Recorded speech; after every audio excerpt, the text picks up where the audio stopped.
দেখলেন প্রতিভা, দেখলেন এই বিস্ময় বালকের। ওর হচ্ছে 3 বছর 3 মাস বয়স, ভ্রাজিষ্ণু ভট্টাচার্য।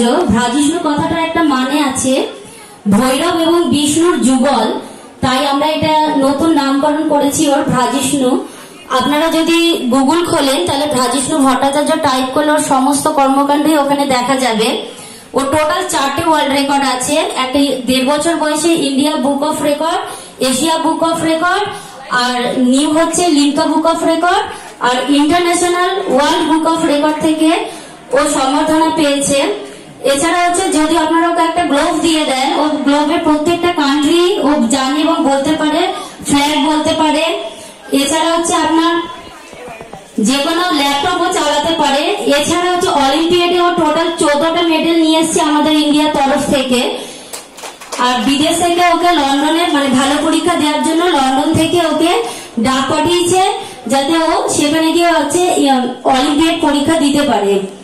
এখনো পর্যন্ত ওকে আমরা স্কুলে ভর্তি করিনি। বিষ্ণু, সবাইকে হরে কৃষ্ণ বলো। হরে কৃষ্ণ।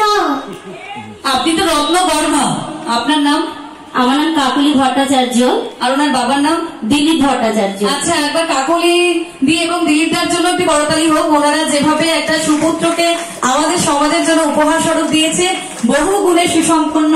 আমরা আরো একবার বিস্ময় বালকের এই বিষয় কাজকর্ম দেখে অভিভূত। আমরা সকলে মিলে আরো প্রার্থনা করব যে আমাদের সকলের প্রিয়। আরেকটু বলার আছে যে নাসা এবং আমাদের যে ইসরো যারা চন্দ্রযান অভিযান করেছিল, দুজনে ওকে এখন অবজার্ভে রাখে। কারণ হচ্ছে সোলার সিস্টেমে ওর প্রচন্ড ন্যায়, তাই যদি একটু যদি বড় হয় তারপর থেকে ওকে প্রজেক্ট করতে দেবে। সাকসেস হলে ওর নাম হচ্ছে যখন রকেট যাবে সেই চিপে ওর নাম নথিভুক্ত থাকবে। তাই নাসা এবং ইসরো দুটো সংস্থাই আর কি ওকে অবজার্ভ করে। Thank you.